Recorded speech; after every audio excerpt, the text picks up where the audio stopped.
What is up, everybody? I'm Gogeta, and I'm bringing you guys the final part of what if Goku was trapped inside a time chamber, the fight between the strongest mortals in the universe.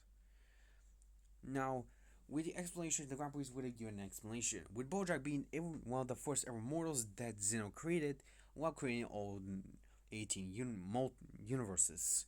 Because of this, Bojack was able to learn about everything and eventually wanted to be trained by Daishinken and Zeno. With Daishinken, of course, seeing the potential inside Bojack and eventually wanted to train him so he can be the next Grand Priest.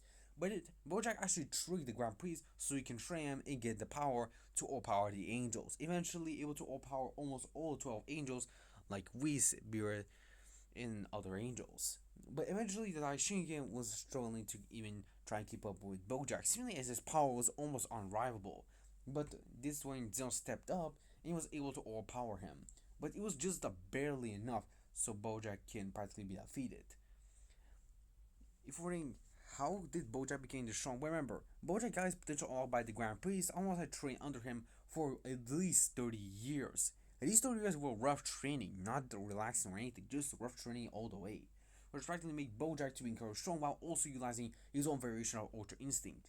Unlike the original Ultra Instinct, Bojack created his own variation, which practically took him 10 years to fully master. He called it his ego. He called it practically ego instinct, which practically boosts his power the more he thinks than just having a clear mind, which practically makes him even stronger than before. Which really surprises Goku that this variation of Ultra Instinct does exist.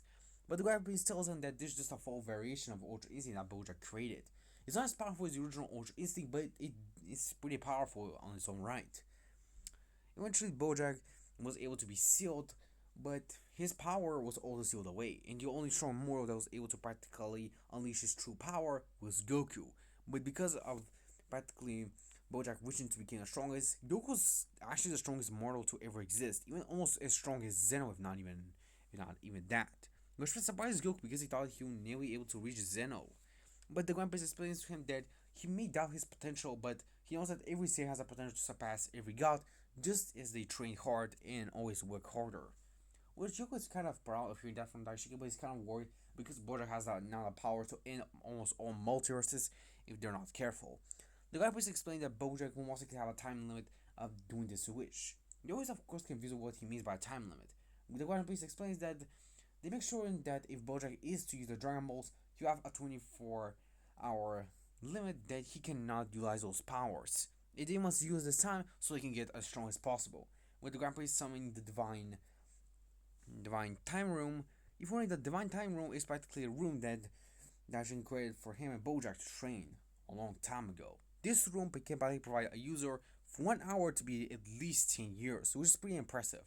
But it can only be used at least 5 times, and the user can only stay there for at least 30 years at maximum. Of course, Goku and everyone would get their training, and eventually, the train is able to provide it with much more better gains, but they were not able to unlock any new transformation. I'm talking about Goku. While Daichi was able to master his true form, Vegeta achieving his Ultra Ego Super Saiyan 4, Gohan achieving Super Saiyan 4 Beast, Broly achieving literally Super Saiyan 4, Goku is still stuck at his Master Ultra Instinct Super Saiyan 4 level, seemingly as he cannot go beyond it just yet, seemingly as something is holding Goku back, but Goku does not know what or who.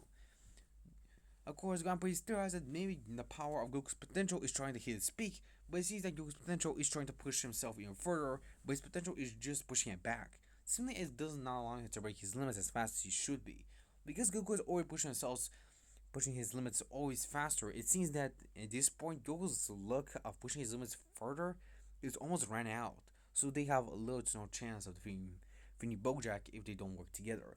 Of course, Goku, Vegeta, Broly, and Gohan decide to work together. Eventually, they're able to face against Bojack, with Bojack just chuckling as he's prepared to fight them all.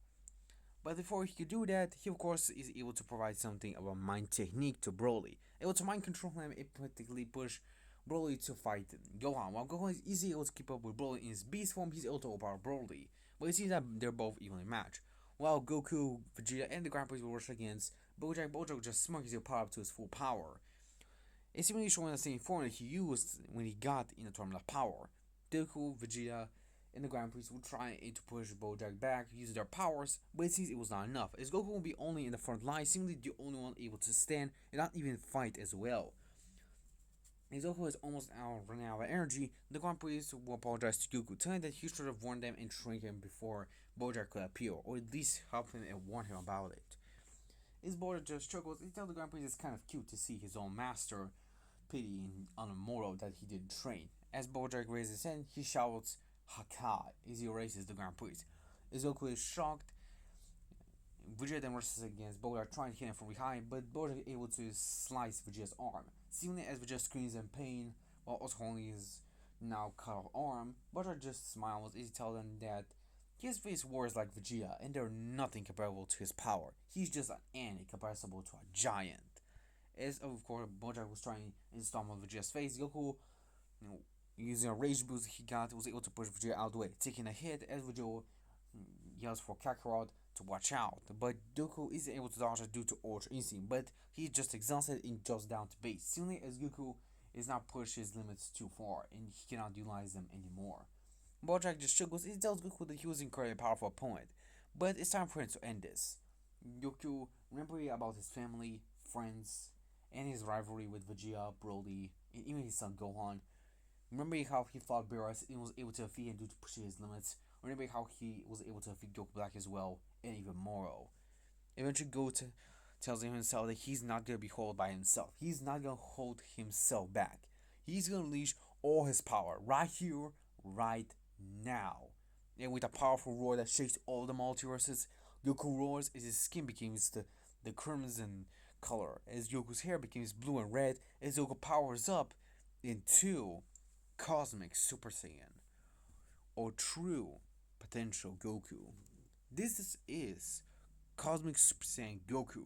With his power, Goku is able to unleash all his transformations in once, combine them all together to one of his strongest transformations, allowing Goku to practically become the strongest. With Bojack being insulted by Goku's power, Goku then looks at his hands as he smiles as he then thanks the Grand Priest for his help. As he then rushes against Bojack with speed seemingly uncapable for Bojack to perceive, he's able to hit Bojack millions of times, sending him flying. Goku then rushes against Bojack with Bojack trying to defend himself, but every time he tries to defend himself, he feels the pain of Goku's blows being much more intenser than before. It seems that Goku using this transformation is growing more and more the more he utilizes it. Of course, Bojack thinks that maybe it will have a drawback, but he's dead wrong. This transformation is practically fueled by the user's will. And Goku has incredible amounts of will, allowing practically Goku to fully master this transformation in just the first time he got it. With this, Goku is easily able to overpower Bojack, seemingly showing his superiority to the most powerful mortal. But he tells Bojack that he shouldn't have come to Earth. He shouldn't have intervened in the tournament of power. And mostly of all, he shouldn't have killed the Grand Priest. With a powerful blow, Goku is able to send Bojack flying, telling him if he was to wish to be the strongest a little bit later, then maybe he will be able to defeat him. But now he's nothing comparable to his power.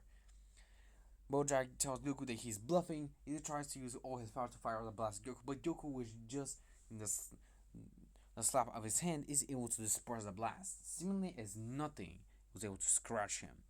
Bojack was in shock as he tries to escape, but Goku was able to block Bojack's path, seemingly pushing him to the ground and telling him that he's gonna pay for the sins he has caused. Bojack tries to escape once again, but Goku was able to prevent him as well, as he heals everyone due to his form's abilities. Goku tells Bojack that it's time for him to die. Bojack tries and attacking Goku once again, but Goku just takes the attack, seemingly unfazed, as he asks Bojack if that is all. Bojack is scared as he tries to escape once again, but Goku decides that he has enough. As Goku powers up a times 10 Kamehameha while still using the transformation, Goku fires it at Bojack, seemingly annihilate him. And everything that he has caused is fully restored back. With Goku using Dragon Ball, Super Dragon Balls, he's able to restore everything back to normal. As the Grand Priest is brought back to life, with of course all the others being restored as well. Goku breathes a sigh of relief, seemingly as everything is now back to normal, happy that it was able to end in a happy ending. As Goku just chuckles, remembering that he was always pushed this far by his villains alongside his friends. This just proves that he can do anything just as hard as he can. The Grand Priest, of course, congratulates Goku and asks him if he wants to become the next Grand Priest, but Goku actually denies it, saying that he most likely will decide to stay the strongest mortal, not the strongest god. Seemingly that fits him more. Jiren decides to take the mantle of the Grand Priest and eventually take his role, while Goku will still continue with his own life, with everyone joining him as well. As Goku continues on with his own life, Goku actually sends an incredibly powerful powerful key. It then teleports to it, seemingly being on Namek. As Goku looks at first, he asks him who he is. As of course I turn around. As I of course I'll introduce myself to Goku. As I'll say that my name is Ao Gogito. And it's better to see Trap Goku. Of course, Goku is confused on why I'm saying this name with trapped, of course. Let me explain that he's practically for a timeline he feels stuck inside a time chamber, hasn't he? With of course Goku being confused over timeline, but he's able to realize that was practically the type of trunk scenario. And eventually he is actually able to figure it out. Similarly, is he surprised? So he's practically from another timeline? With of course me nodding into and explaining Goku the original canon events that was supposed to happen. He was actually surprised that his other self practically had a much more easier time than him, even though he struggled a lot. But he sees that he was able to prevail as well. But he sees that he doesn't have all the transformation he possesses now. With me, of course, nodding and telling Goku that he is a special case. He's kind of like Primal Goku. Of course, Goku is confused on who Primal Goku is. With me, of course, explain about Primal Goku, which surprises Goku to know about another Goku who's able to have this type of power, being born as Super Saiyan 4 while also utilizing its power to its maximum. Seemingly, as this Goku is strong as a god of destruction, just using Mystic and Super Saiyan 4 eventually overpower him, just like he did with Beerus. With me, of course, not only telling Goku that yes, Primal Goku is kind of like this, like you, but in a different way. So, as I would, of course, look back at Trap Goku, I will ask him one thing. Does he want to join the next tournament of timelines? The tournament of Gokus. Of course, our Goku will be confused, but he decided to agree, seemingly as he has no problem with another tournament. But he asks if there will be stakes at a tournament, with me just telling that only my type of Dragon Balls will be granted, but nothing more, nothing less. But of course, Goku smiling and he asks him what these type of Dragon Balls are. With me, of course, explaining my mythical Dragon Balls, and you'll actually be surprised at how these type of Dragon Balls exist. With me just telling him that they're the most powerful Dragon Balls. So yeah, they do exist. Duke, of course, nods as he tells me that he'll be prepared for a tournament. With me telling him to prepare as 1 year of time, the tournament will begin, and I hope to see him in the tournament. But guys, this is the end of this What If. See you guys in the next one. Bye.